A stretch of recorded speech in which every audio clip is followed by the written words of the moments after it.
السلام علیکم۔ یہ قصہ امانت داری کی انوکھی مثال کا ہے۔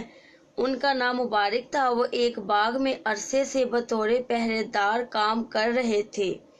ایک دن اس باغ کا مالک اپنے چند مہمانوں کے ساتھ باغ میں آیا اور حکم دیا، مبارک مہمان آئے ہیں، کچھ میٹھے انار توڑ کر لاؤ اور ان کو مہمانوں کی خدمت میں پیش کرو۔ وہ چند منٹوں میں انار توڑ کر لے آئے۔ مالک نے ایک انار توڑا، اس کو چکھا تو وہ سخت کھٹا تھا، دوسرے کو توڑا تو وہ بھی کھٹا تھا۔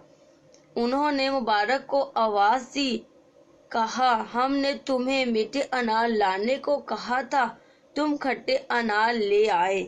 وہ دوبارہ گئے اور انار لے کے آئے۔ مالک نے ان کو توڑا تو وہ بھی کھٹے نکلے۔ مالک سخت ناراض ہوا، کہنے لگا، تم اتنے سالوں سے اس باغ میں کام کر رہے ہو، تمہیں آج تک کھٹے اور میٹھے اناروں میں فرق نہیں پتا۔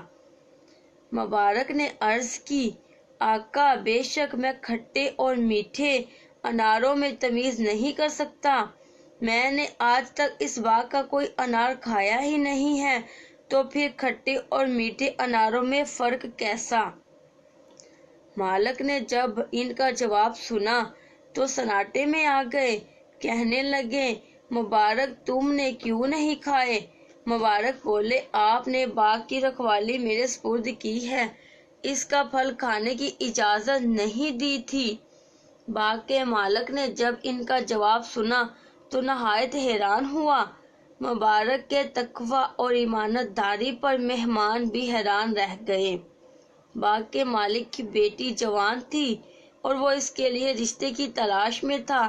اچانک اس کے ذہن میں آیا کہ میں بیٹی کے لیے اس سے بڑھ کر کوئی رشتہ تلاش نہیں کر سکتا۔